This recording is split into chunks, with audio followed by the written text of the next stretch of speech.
Hello friends, welcome to the course on Coding for Kids.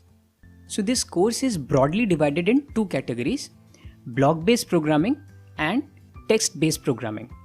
So we will start the course with block-based programming.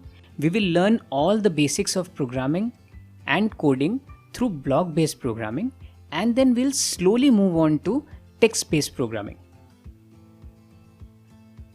So the very first section in block-based programming will be 3D design and 3D printing. So in 3D design, we will build 2D and 3D objects and shapes which will be result of our programs that we have developed.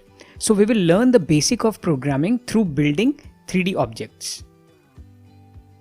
So after 3D designing, we will have a very brief introduction to 3D printing, where you will get an idea how to print 3D objects on a 3D printer.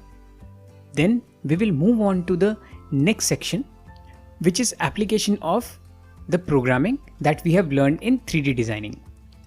So we will apply the knowledge on programming of electronic chips and robots.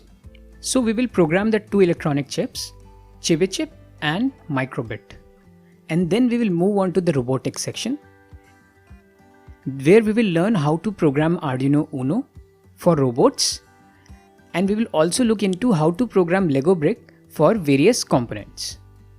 Then we will move on to our next block-based programming section of Scratch.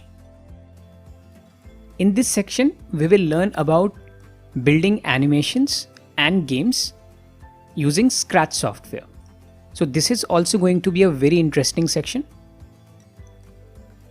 And then we will move on to the next category, which is text-based programming. So we will move from block-based programming to text-based programming through a series of lectures, which is known as Scratch to Python section, where we will completely work with text-based programming. So I wish you all the best for happy learning in the course.